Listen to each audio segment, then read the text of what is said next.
Halo pemirsa, terima kasih untuk setia menonton tayangan kita dan jangan lupa subscribe official iNews Channel biar kita makin semangat memberikan informasi kepada Anda semua di rumah. Dan yang paling penting jangan lupa klik tombol lonceng agar kita semakin semangat memberikan informasi tentunya kepada Anda semua.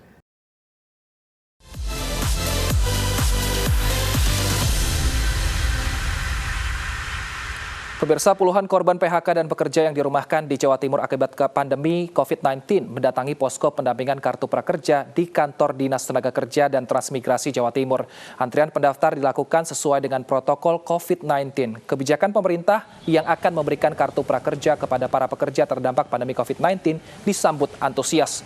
Di hari kedua pendaftaran di kantor Dinas Tenaga Kerja dan Transmigrasi Pemprov Jatim, puluhan pendaftar rela antri dengan memberlakukan physical distancing dan juga menggunakan masker.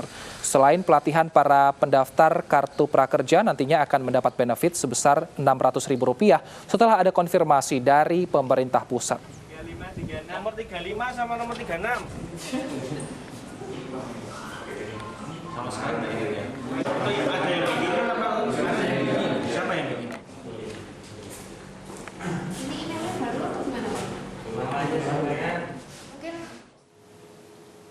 Pemirsa, pemerintah menggulirkan berbagai program dan kebijakan dalam menghadapi pandemi corona. Dan berikut jurus Presiden Joko Widodo melawan corona, mulai dari keringanan ekonomi hingga larangan mudik. Kita ke kebijakan yang pertama, di mana listrik yang menjadi kebutuhan utama masyarakat, pemerintah pun memberikan keringanan. Di antaranya untuk listrik yang 450 volt ampere ini akan digratiskan selama 3 bulan, yaitu dari bulan April, Mei, dan Juni. Sementara untuk listrik yang berdaya 900 ini akan diberikan diskon sebesar 50%.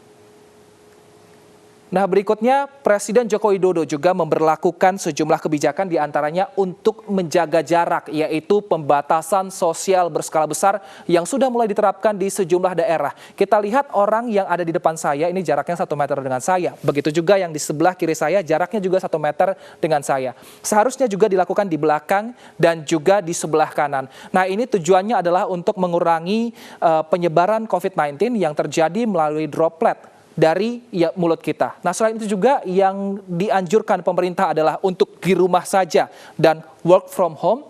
Dan selanjutnya juga yang diimbau untuk pemerintah adalah untuk meliburkan sekolah dan juga universitas dan juga meniadakan kegiatan dengan banyak massa, baik itu kegiatan sosial, kegiatan keagamaan ataupun kegiatan politik yang berada di tempat umum.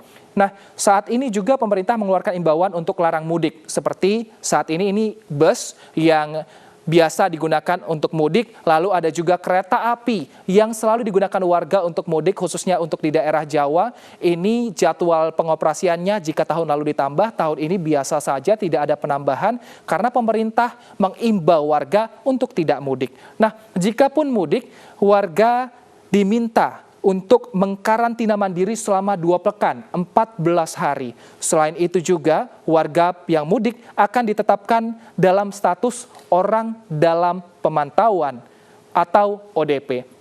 Nah, selain itu pemerintah juga sangat memberikan bantuan di bidang ekonomi. Di antaranya untuk para pekerja informal, di mana kita lihat ini ada sejumlah uang yang disiapkan pemerintah untuk memberikan keringanan kredit khususnya di bawah 10 miliar rupiah. Dan tentunya keringanan ini diharapkan bisa membantu para pekerja informal dan juga para pengusaha sehingga bisa meminimalisir PHK yang menjadi bayang-bayang bagi para pekerja saat ini.